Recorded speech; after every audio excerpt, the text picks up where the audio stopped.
वन्देऽहं श्रीगुरु श्रीयुतापदकमलं श्रीगुरुन् वैष्णवंश्च श्रीरूपं साग्रजातां सहगणा रघुनाथान्वितं तं सजीवं साद्वैतं सावधूतं परिजनसहितं कृष्ण चैतन्यदेवं श्रीराधा कृष्णपदान् सहगणा ललिता श्रीविशाखान्वितांश्च। हे कृष्ण करुणा सिंधु दीनबंधु जगतपते गोपेश गोपिका कांता राधा कांता नमोस्तुते। तप्त कांचन गौरांगी श्रीराधे वृंदावनेश्वरी विष्णुभानुसुते देवे प्रणमामि हरिप्रिये। वाञ्छाकल्पतरुभ्यश्च कृपा सिन्धुभ्य एव च पतितानां पावनेभ्यो वैष्णवेभ्यो नमो नमः। जय श्री कृष्ण चैतन्य प्रभु नित्यानंद श्री अद्वैत गदाधार श्रीवासादि गौर भक्तवृंद हरे Krishna Krishna Krishna Hare Hare Hare Ram Ram Ram Hare Hare.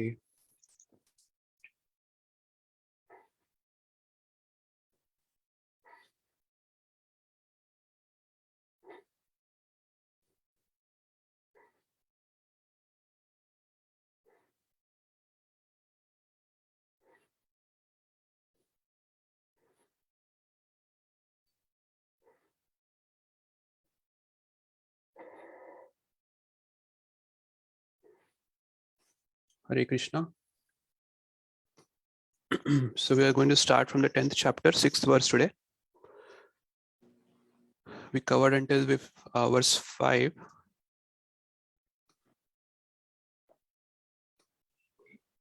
Is everyone able to see my screen?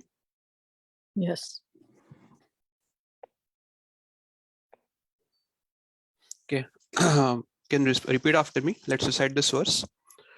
Maharishya saptapurve Maharishya saptapurve chatvaro manavastatha chatvaro manavastata madbhava manasa jata madbhava manasa jata yesham loka ima praja. yesham loka ima praja. Maharishya saptapurve Maharishya saptapurve chatvaro manavastatha chatvaro manavastata madbhava manasa jata madbhava manasa jata yesham loka ima praja. yesham loka ima praja. Maharishya saptapurve Maharishya saptapurve chatvaro manavastatha chatvaro manavastata madbhava manasa jata madbhava manasa jata yesham loka ima praja. yesham loka ima praja. Anyone else would like to recite? Maharshaya sapta purve Maharishya saptapurve chatvaro manavastata chatvaro manavastatha madbhava manasa jata madbhava manasa jata yesham loka ima praja. yesham loka ima praja. Maharishya Shapta Purve Maharishya Maharshaya saptapurve Chadvaro Manavastatha chatvaro manavastatha manavastata Madhava Manasha Jata madbhava manasa jata Yesham Loka Ima Praja. yesham loka ima ima praja. praja. Maharshaya Saptapurve Maharishya saptapurve saptapurve Chatvaro Manavastatha chatvaro manavastatha manavastata Madhava Manasa Jata madbhava manasa manasa jata jata Yesham Loka Ima Praja. yesham yesham loka ima loka ima praja. praja. Anyone else?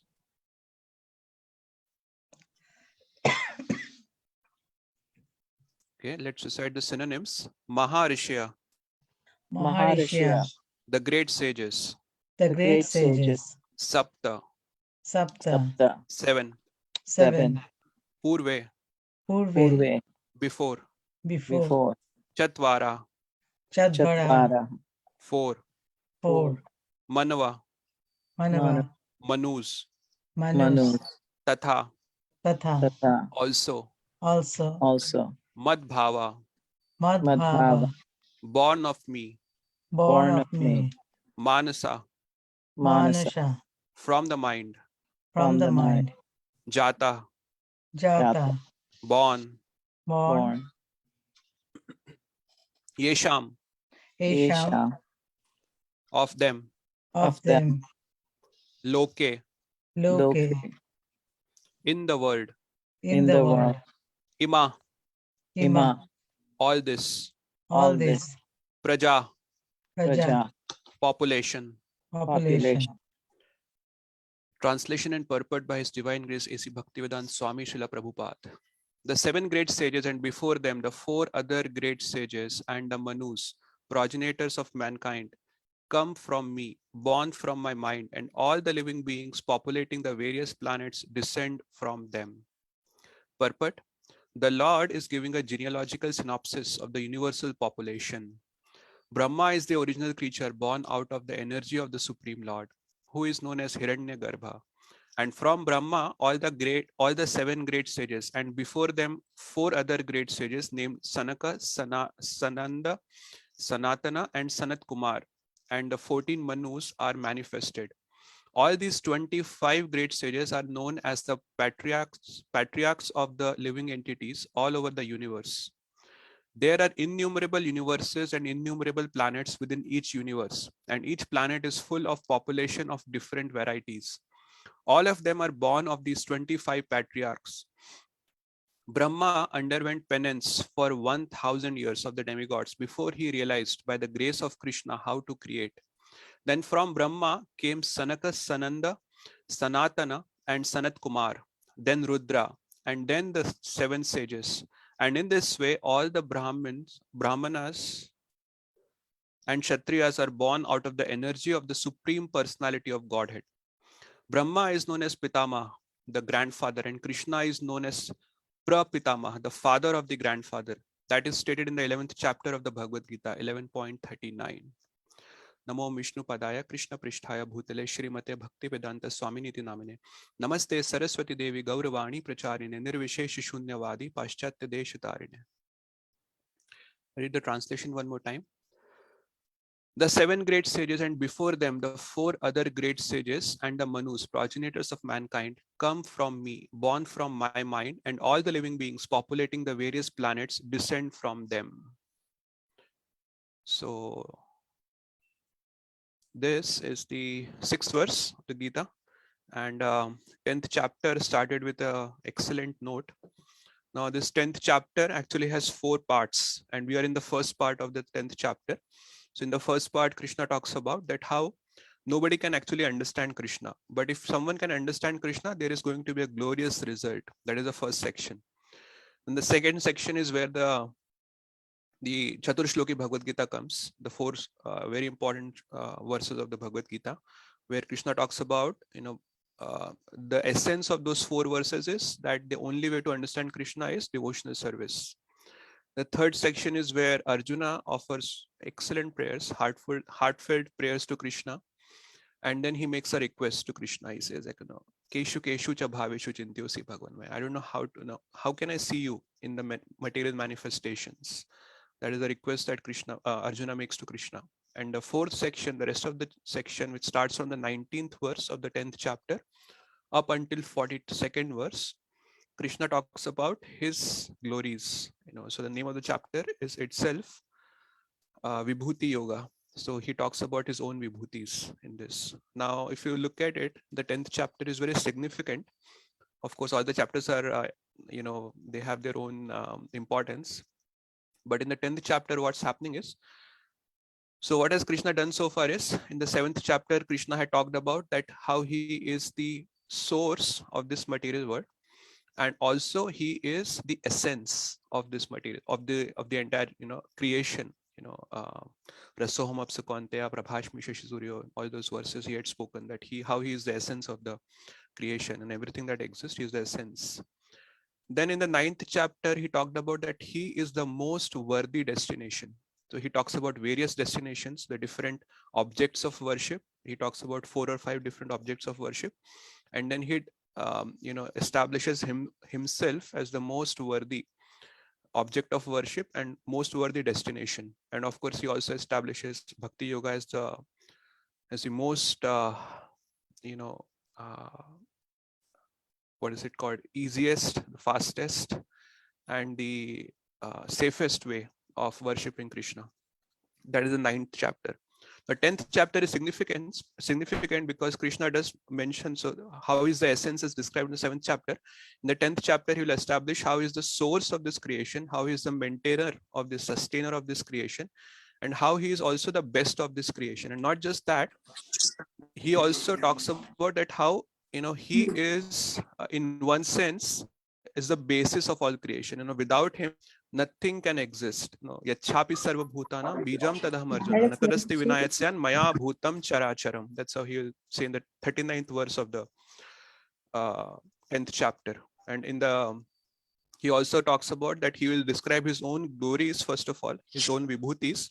And then he talks about that how anything attractive that comes in this, whatever attracts our attention in this world, that is like a fragment of his, his infinite glories. So that is the yad yad vibhuti matsatvam shrimadurjitam eva tatta deva vagachatam mama tejo amshasam. Just one spark of his teja, his opulence, so that is how he is described. So that in that sense, 10th chapter is very important. So 10th chapter started with a very sweet note. Krishna talked about that how. So anyone remembers where does the 9th chapter ends? What is the conclusion of the 9th chapter? The last verse. Manmana bhava madbhakto. Yeah. So Krishna actually had described the glories of devotional service, that how even the most fallen APCU Papa Yunya, even they can be elevated by this devotional service. And therefore he recommends Arjuna, you just become my devotee. Manmana bhav madbhakto madhyajimam namaskuru. That's how. And he is ecstatic after wholeheartedly glorifying devotional service. Now without any question from Arjuna, he continues to speak. And if you look at the first verse of the 10th chapter, it's very very urgent and also very sweet. He says, Bhuya eva mahabaho shanume paramam vacha. This is the first two lines. And this first two lines are, in one sense, you can say that Krishna is speaking with authority. He has already established that he is a supreme person, and therefore he is saying, Shrunu, here again, Bhuya eva mahabaho. He addresses Arjuna as Mahabaho. And he said, listen again, O mighty armed Arjuna. Shrunu. Shrunu had come, elsewhere in the 7th chapter. We remember in the first verse of the 7th chapter, Shrunu had come. Now Shrunu is again coming here. So Krishna is trying to attract the attention of Arjuna. He wants Arjuna to hear this with utmost attention. And he says, Paramam Vachaha. This is my supreme words. So this Paramam Vachaha will come again in the 18th chapter. So these two lines are very authoritative in one sense, but in the next two lines, if you contrast it with the first two lines, the next two lines becomes very sweet and personal. So first he attracts the consciousness of Arjuna and his attention, and then he says, Yatteham priyamanaya vakshami hitkamyaya.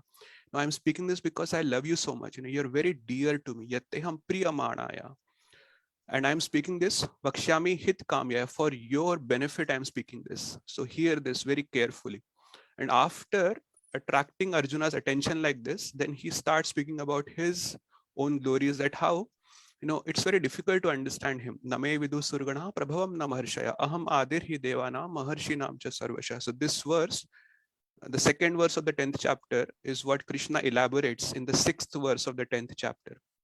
So he had said that nobody can understand me, neither the great demigods nor the great sages. Now that great sages word that he had used in the second verse of the 10th chapter, he is actually focusing on this. He is elaborating on that. Now, and this second verse and the 6th verse, before that also Krishna had talked about this in the 7th chapter. What is that? Manushyanam sahasreju kaschid yatati siddhaye yatatam api siddhanam kaschid mam vaiti tatvata. I think someone needs to go on mute. A lot of disturbance. Seema Mataji, can you please go on mute? There's some disturbance coming from your side. Thank you.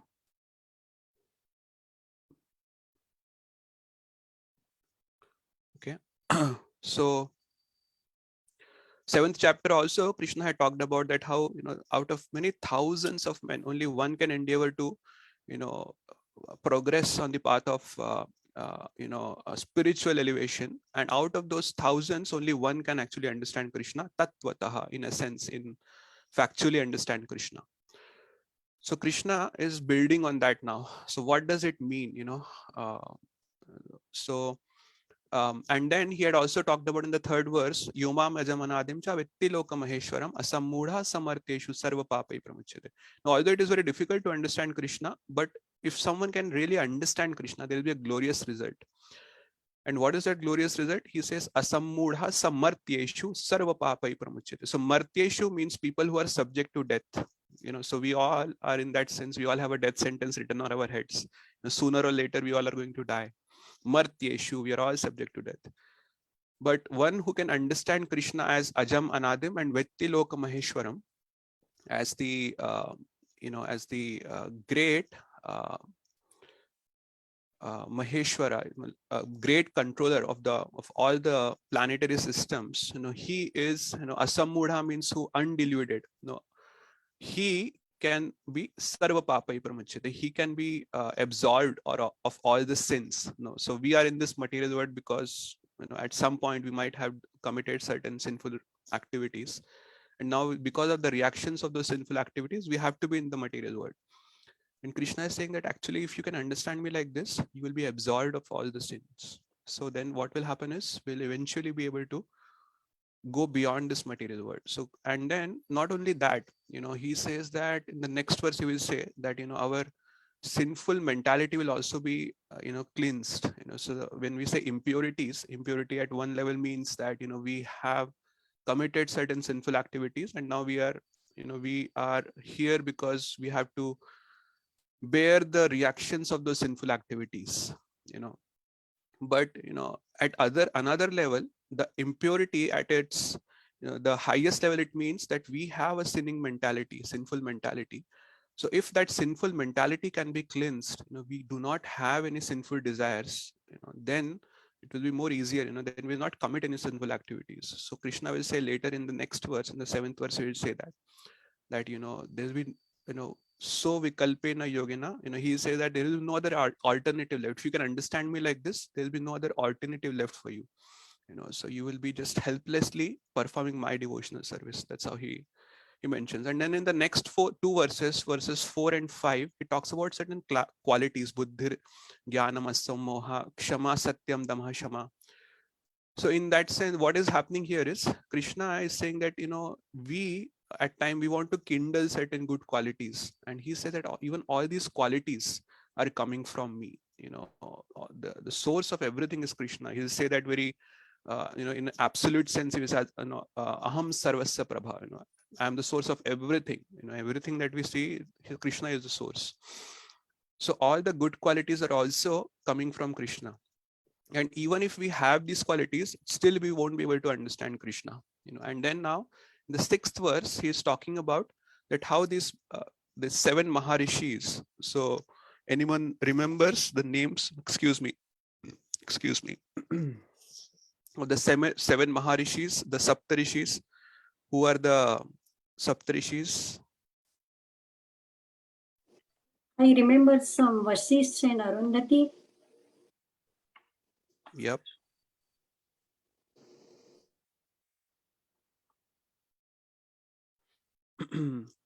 So we have Bharadwaj. Yeah, we have, yes. So, okay, let me say Atri is one. Then we have Bharadwaj. Then we have Gautam Maharishi. Then we have Jamadagni. Jamadagni is also mentioned in the Srimad Bhagavatam. Anyone remembers where? Is he Parshuram's father? Yeah, Parshuram's right. father. Yes, so he comes in the 9th canto. So Parshuram, he is the father of Lord Parshuram. Then we have Kashyap. Vishwamitra, I think, right? Vishwamitra is one. Yes, Kashyap is one, Vashishta is one, and Vishwamitra is one. So there are 7 Maharishis. So we have these gotras. So for example, my gotra is Kashyap. So that means, genealogically, Prabhupada says that, very expertly, that Krishna is giving the genealogical synopsis of the universal population. So all of us are coming from these 7 Maharishis. So one of these Maharishis we have come from. So for example, if I trace back my, what is it? His, from where my Lineage. ancestry, yeah, exactly, lineage. Thank you, Mataji. I was not getting the right word. So I come from Kashyap Muni. So like that, all of us have come from, one of these 7 Maharishis. Now there is a question for the devotees. Now we, generally people who come from India, we will know what is our Gotra, but now we have many disciples of Srila Prabhupada who had accepted the Vedic system. They have accepted Krishna consciousness. What is going to be their Gotra? Because they don't know what their Gotra is. Any Achyuta ideas? Gotra. Yeah, that's Achyuta correct. Gotra. Yeah, I think Mataji has read that. I think Prabhupada mentions it, that for devotees, when we accept Krishna, the Gotra becomes Achyuta actually. So Maharishi Saptapurve, Chatvaro is the 4 Kumaras, and Manavas Tatha. So Krishna says actually they have come from my mind. Mad Bhava Manasa Jata Yesham Loka Ima Praja. So all the mankind are coming from this. So in one sense, Krishna is saying that even these great people, they even cannot understand me. So that's how Krishna is putting it here. This is very significant actually. I have been thinking about this. So Krishna had said in the 7th chapter, if you remember, what is that verse?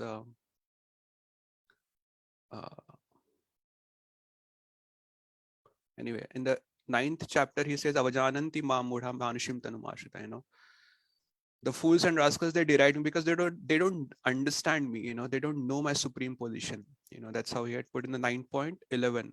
And similarly, in the 7th chapter, again, the word mudha comes. That is, namam dushkritano mudha prapadyante naradhama maya apaharat jnana asurim bhavam ashrita.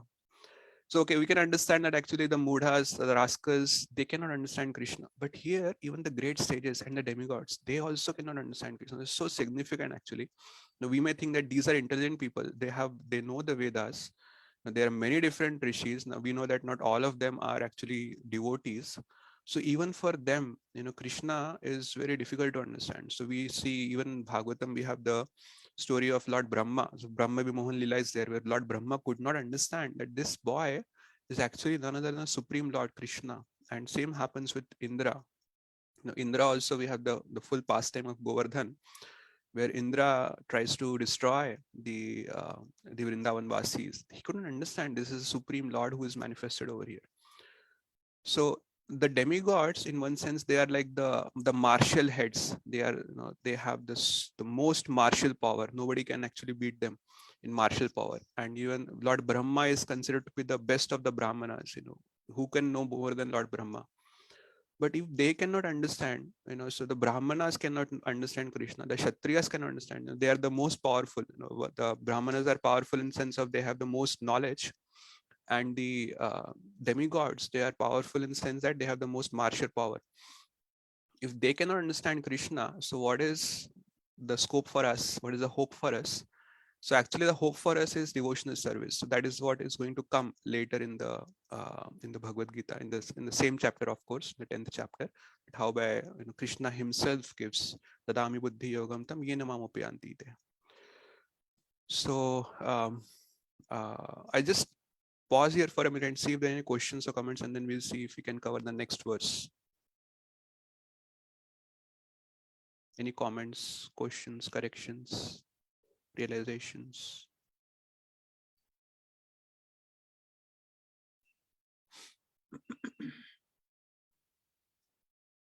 It's just an Indian comment that in the past in India, when marriages were arranged, you cannot marry among your Swagotra. You have to find a different person from a different Gotra. When you match the horoscopes, the families should not be from the same Gotra. That was the rule. Of course, now nobody follows it. Yeah, that's true, Mataji. It's followed also. I mean, at least I have heard that, if there are arranged marriages, they try to follow that, because there is a belief that there would be biological problems with the children who are born out of such marriages. I don't know how much if it is true, because we see that in other religious traditions, like especially in the Islamic tradition, they marry with their very close cousins, and even sometimes their own siblings also, sometimes, not all the time. So I don't know how much of that is true. There might be some truth to it.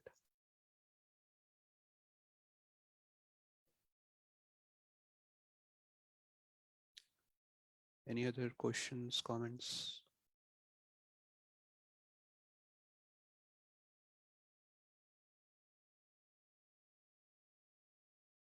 Okay, let's try to cover the next verse in that case. We just recite this once and then we'll read the translation and the purport.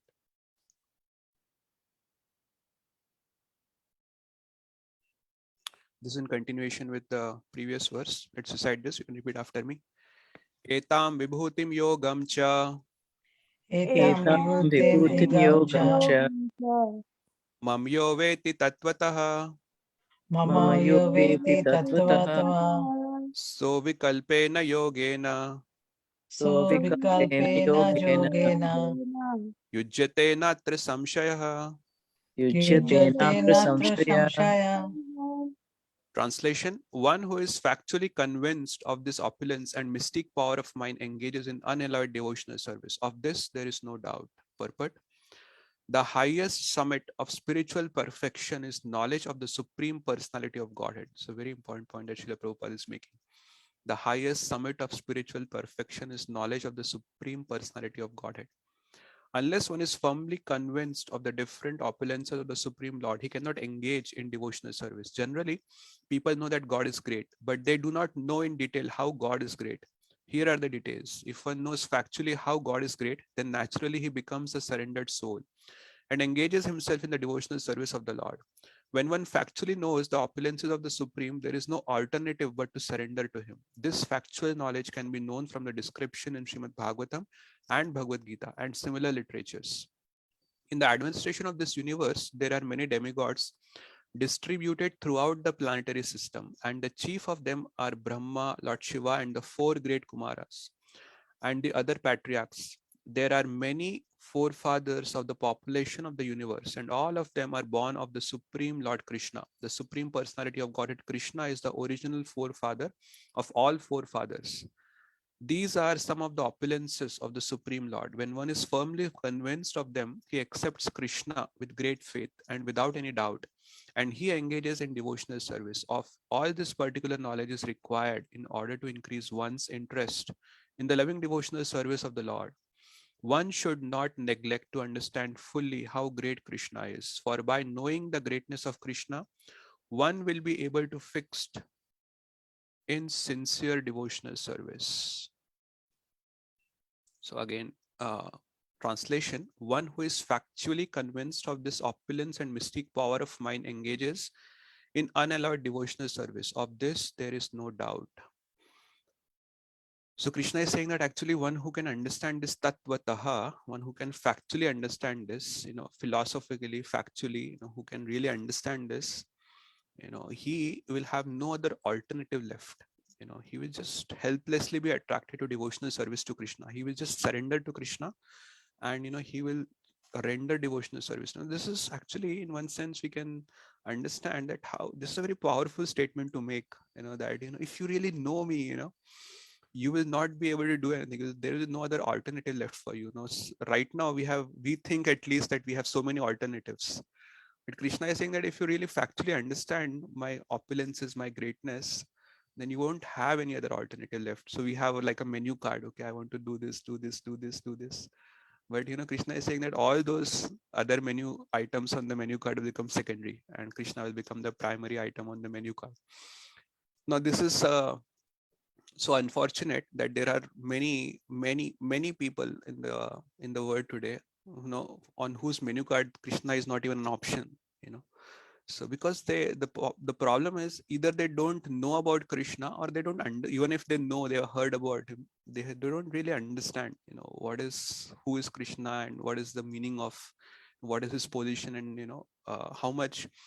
So Prabhupada makes a very important statement. He says the highest summit of spiritual perfection is knowledge of the Supreme Personality of Godhead. Nowadays, I don't know if you all follow the different spiritual discussions that happen on different forums. There people just throw these words like enlightened. I am enlightened, and they will just put some sort of, that what happens after enlightenment. They have their own understanding of what enlightenment means. And some people say that, I mean, I have had certain discussions with certain individuals that what do they mean when they say enlightenment. So I've heard many different kinds of answers. One answer in particular, I remember, this person says that when you become an atheist, that is the summit of, what is it? The enlightenment. Then you are truly enlightened, because all these religions, they are like brainwashing you. That is his understanding of what enlightenment means.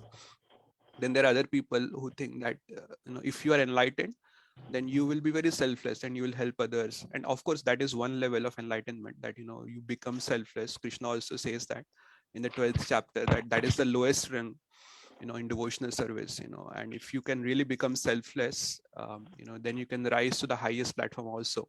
So that is definitely one step, but that is the lowest in the different ranks of devotional service.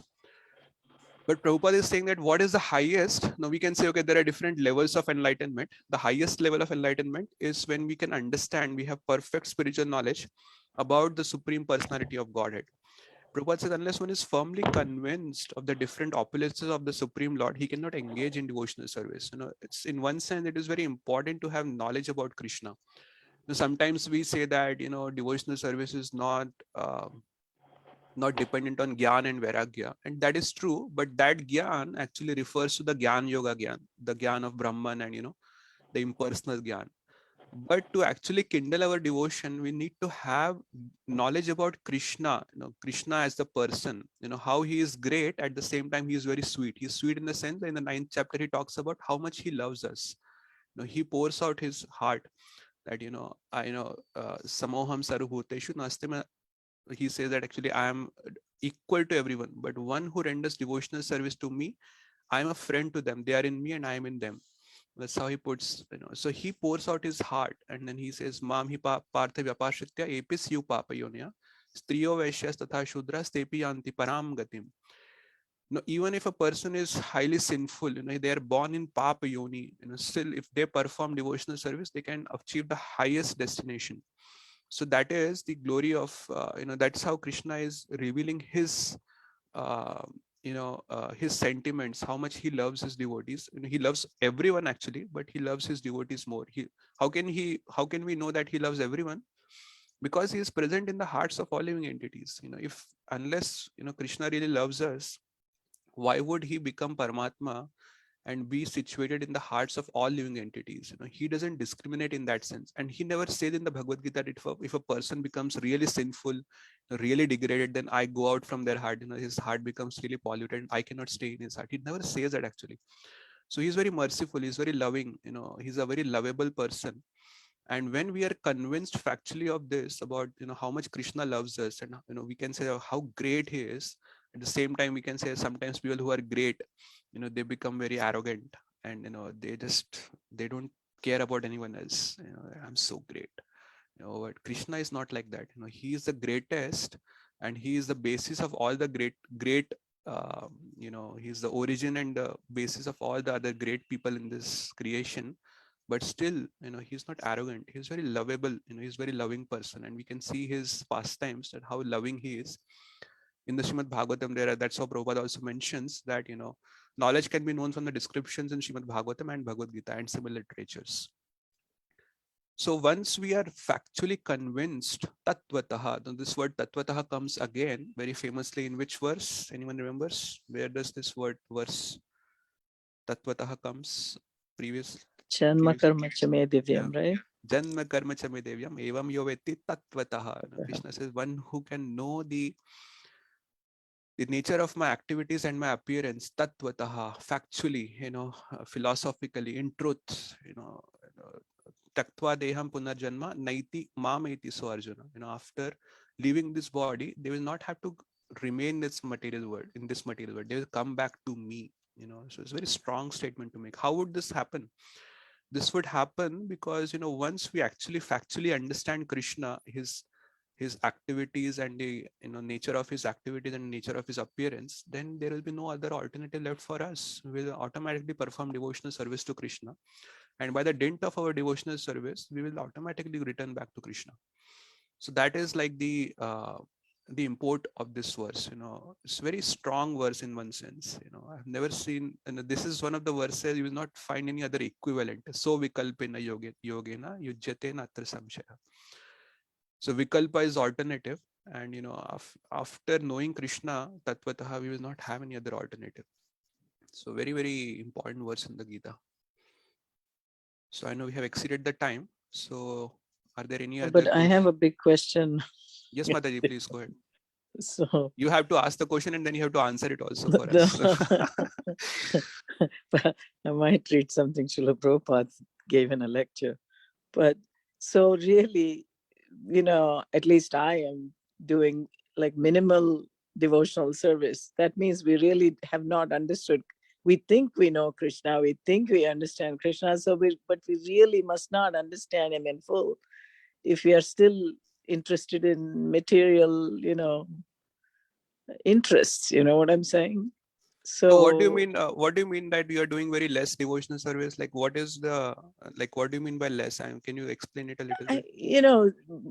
someone who really understands Krishna is like 24/7 thinking of Krishna, doing something for Krishna, and really completely dedicating his life to Krishna, all the time. Like I might be working, but I'm not giving everything that I'm earning to Krishna, but someone who's completely dedicated to Krishna is completely working for Krishna. So, I mean, yes, there is duty and all that, but even within our duty, we're not giving like 50% of our earnings to Krishna, which is Okay. according to a true grahastha, who is in complete devotional service of Krishna. So whatever we are doing is still minimal compared to what we really should be doing in a perfect duty-bound situation, So that means we must not understand Krishna as much as we should, from what this verse is saying.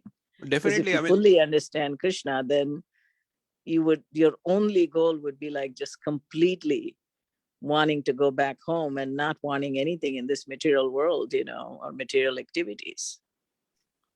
Yeah. So actually, now definitely there are different levels of understanding of Krishna's position, and all of us have different degrees of understanding, different degrees of love for Krishna, different degrees of devotion and dedication for Krishna. But at the same time, and this is my understanding, Mataji, that sometimes we have the many devotees have that idea that okay, what is the 9 activities of devotional service? Shravanam, Kirtanam, Vishnu Smaranam, Padasevanam. If we are doing this, only that is devotional service. Everything else is material. That is not devotional service. But actually, if you see, Bhagavad Gita gives a very different view of devotional service. So devotional service is not an isolated activity where just in a room you sit down and just chant, and if you read about Krishna, and that only is devotional service. Actually, Krishna gives a very broad understanding of devotional service. So one is, he says, Tasmat sarveshu kaleshu mam anusmara yuddhacha. So first of all, he's telling Arjuna that sarveshu kaleshu mam anusmara. You think about me and fight. So fighting is there. He's not saying that you just pick up ghanti and diya and just every time you're doing my arti. That's not his devotional service.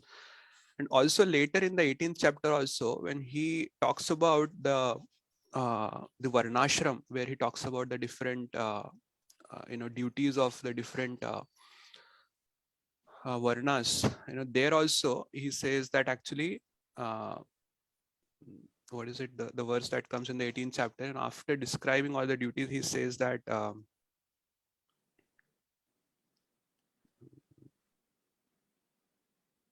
Swakarmana tam abhyarcha siddhim bindati manava. Through your work, worship me. So what it means is that this is my understanding, of course, people may have a different understanding of that. So my understanding of this is that once we understand that okay, our goal is to please Krishna, our goal is to ultimately attain Krishna and make him in one sense the essence of our lives, keep him in the center of our lives. So all the activities that we are doing, they automatically become dedicated to Krishna. So Prabhupada had given us the basic minimum don'ts and do's that we have to follow.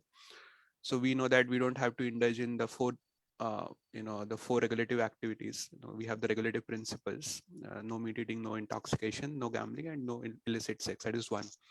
And then Prabhupada had said that you must chant 16 rounds of Hare Krishna mantra every day, minimum 16 rounds.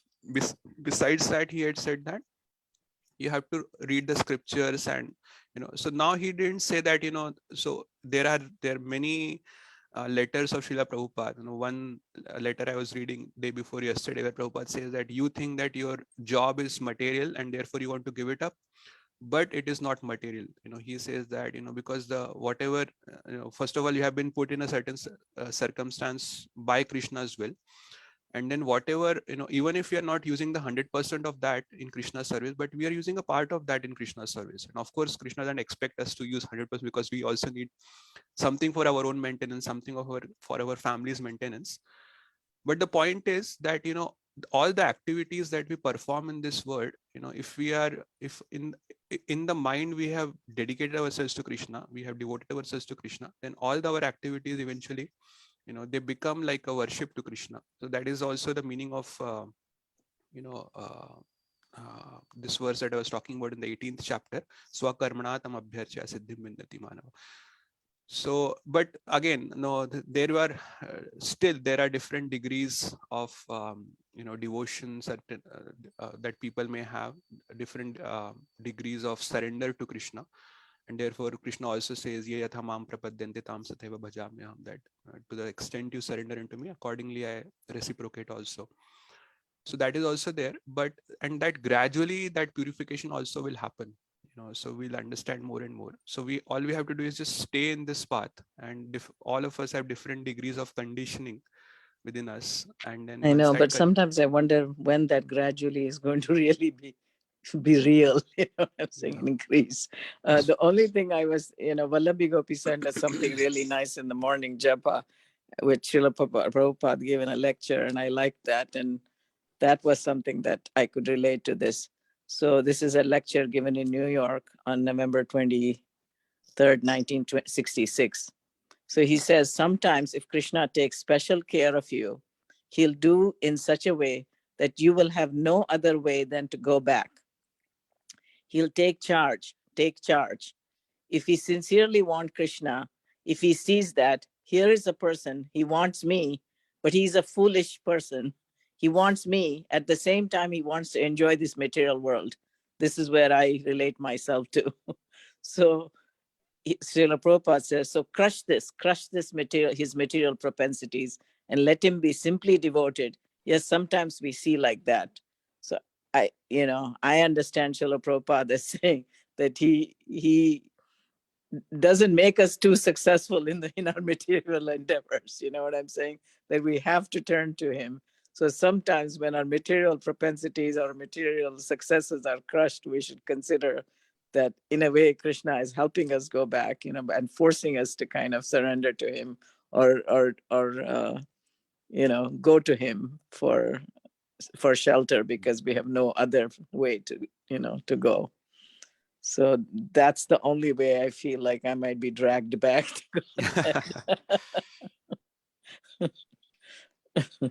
That's definitely true. That, I mean, if Krishna really, wants us, so he will make arrangements like that. That we will not because have many a time you want Krishna, but at the same time you foolishly want material. What Srila Prabhupada is saying here. So that might be the position of, at least my position, I feel. I mean, I don't really think that you are enjoying any kind of sense gratification at all. So I am really having tough time understanding no what idea how many subtle sense gratifications there are. Yeah. So are you talking more about attachment to family members and those kind of things? Yeah, that is a main one. Yes, and wanting to do, having good time with them. You can't, you want, when you go to see them, you're doing things that are completely mundane and material. So again, this is also my understanding, Mataji, that there is a difference between Karma Yoga and Bhakti Yoga. The difference is, of course, Karma Yoga leads towards Bhakti Yoga. But in Karma Yoga, we act with detachment. The focus is that I want to get detached, and that's how we act. the focus is there that I want to get detached, and let me act in a way so that I can cultivate detachment. So we try to cultivate, very consciously try to cultivate detachment. That is karma yoga. But bhakti yoga is not exactly, we are not consciously trying to cultivate detachment. We are trying to act in devotion. We are trying We're to, trying to trying to attach exactly. to Krishna. Yeah. And that And detachment that will automatically automatically happen. detaches. Yes. Yeah. So that, Gyan and Vairagya will come automatically when we engage ourselves fully in devotional service. So we don't have to artificially try to, I don't want to talk to my family members, I don't want to do anything good for them. So that Right. Right. is, so that Right. detachment will come when we just stay fixed in devotional service and try to, increase our attachment to Krishna in different ways, expose ourselves to different spiritual stimuli. Like, for example, coming to these discussions, that is definitely one excellent spiritual stimuli where we get to hear from the devotees. There is a very important statement that Srila Prabhupada makes in the first verse of the 10th chapter. Let me share my screen and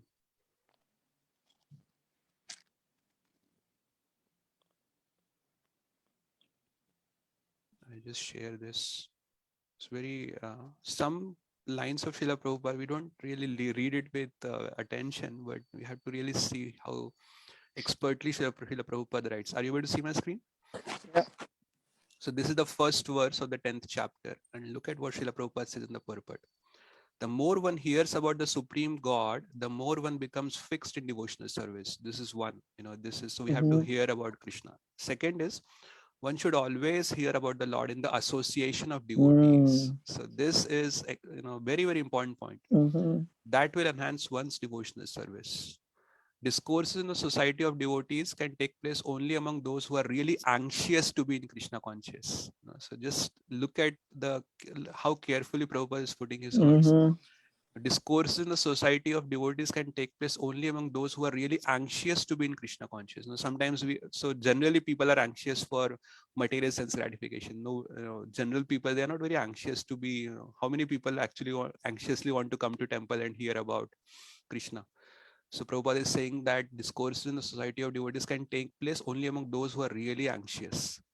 Others cannot take part in such discourses. Even if they are present, if they are not really anxious, how much will they really grasp?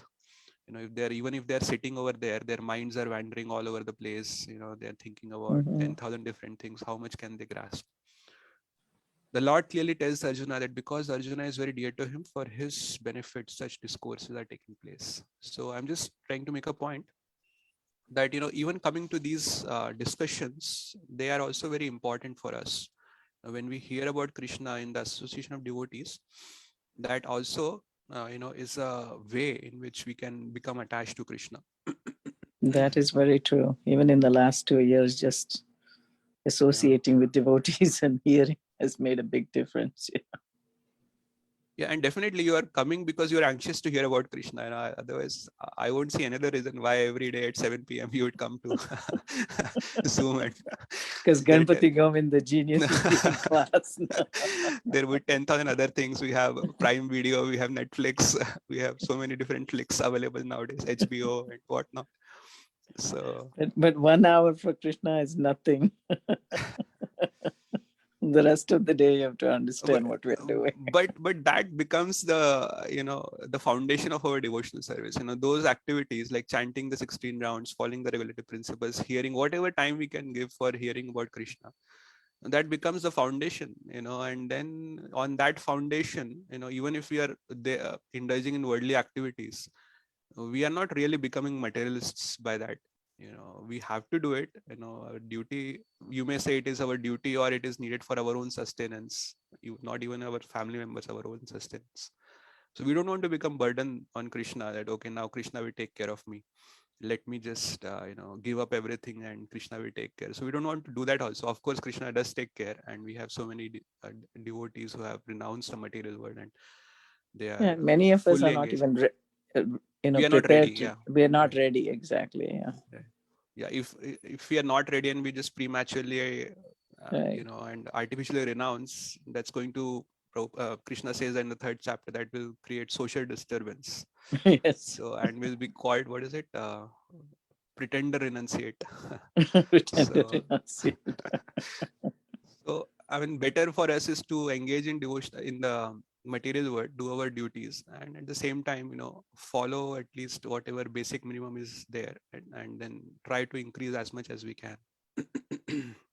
That also sets a good example for the society to follow. When they see that, okay, these devotees are engaged like this, they're also engaging themselves in, they're doing their worldly duty. At the same time, they're also engaging in such a wonderful devotional service that gives them the impetus to also, so that's how Krishna puts it in the 3rd chapter, Loka Sangraha. Thank you so much. I loved what you read, that last paragraph. That's really good. Yeah. Prabhupada makes such That's expert which one now? statements. 10th chapter. Which verse was that? 10.1. 10.1 purport. Okay. The last paragraph of that purport. Yeah, I'm going to mark that one. Thank you. Okay, any other last questions, comments? Hare Krishna Prabhu. My question would be, somebody asked me, the new person who I friend who I talked to, and she want to read Bhagavad Gita, and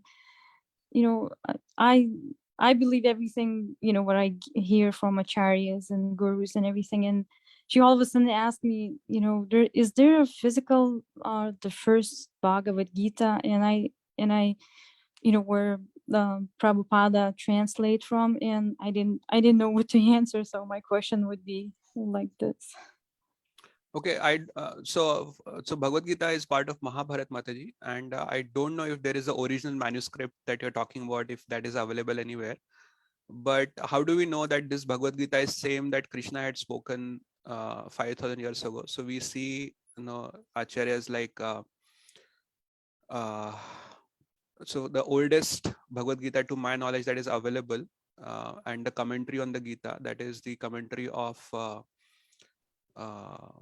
Shankaracharya. So, and that is almost about 1500 years old. And the same 700 verses that is there in his commentary that he comments on, we see that those 700 verses have also been commented on different acharyas in the lineage, also in the other Vaishnav Sampradayas also we can see this, the verses remain the same, the verses doesn't change. And also if you see Shankaracharya, he actually references previous acharyas in his commentary, that what he has said about this. So that means he is also taking it from somewhere else. And the acharyas that he has he's referencing, they had existed 300, 400, 500 years before Shankaracharya had existed. So in that sense, we can understand that Bhagavad Gita, the Sanskrit has not changed. Now, of course, the Sanskrit verses has not changed, but different acharyas, sometimes they translate it differently and they comment on it differently. So, but I don't think we have the manuscripts available, because first of all, at those times, the books were written on leaves, and leaves are decomposed after some time. They cannot. But also ours is an oral tradition, right? I mean, orally also, it was. we have Shrauta Parampara. That is true. Yeah. So Right. And even to this day, you see like 6 and 7 and 8 and 10-year-olds speak the Bhagavad Gita from beginning to end. Yeah, but now that is true. But what happens is then people argue that, okay, there would be chances of that human error. Human error and change of some word. Yeah.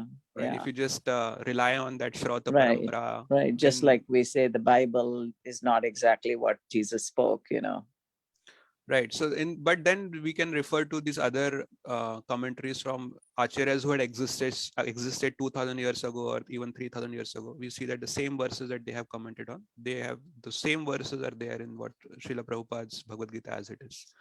So yeah, someone once argued with me also, like, why is Srila Prabhupada's Bhagavad Gita any different from any other translation? Somebody asked me that. And I said, well, when I said like Krishna, he was a pure personality and Krishna spoke to him personally. They say, how do you know Krishna is not speaking to the other person?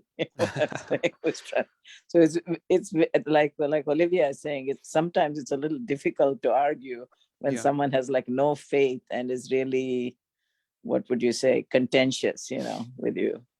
Yeah, and also we can say that the spiritual knowledge is not experimental, it's experiential, that you have to apply it and then you have to experience it for yourself. That's how Krishna also Right. puts it. Practice what you preach, like Acharya. I try to explain that. But Yeah, it's very hard to explain to some person who might consider somebody else as an Acharya also. true, Mataji.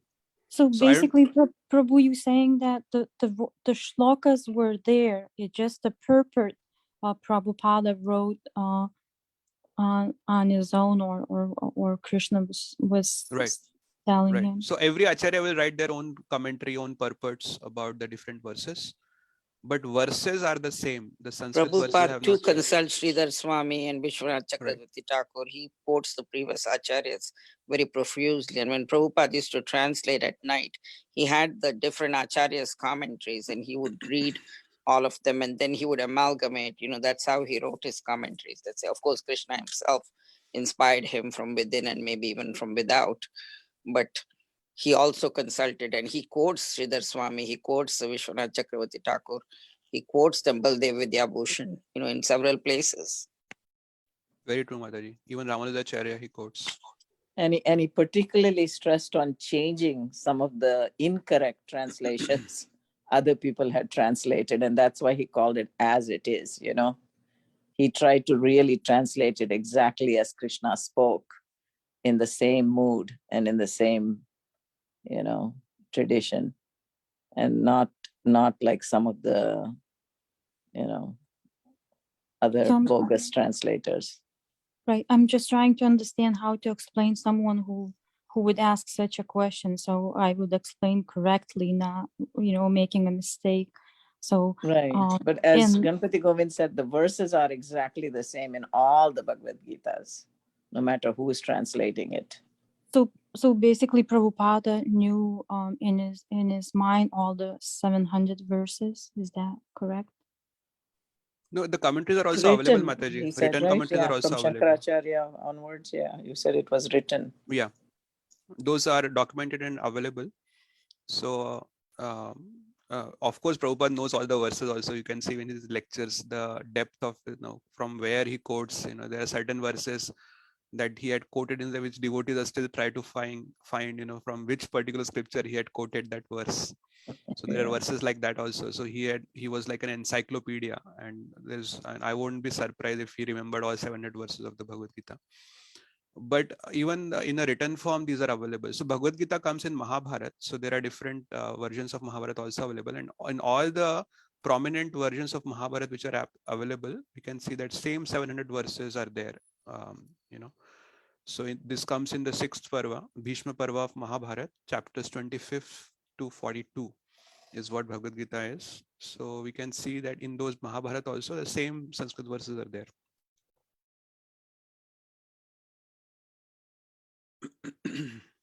Thank you, Prabhu. Thank you. I appreciate for such a nice explanation. Thank you, Mataji.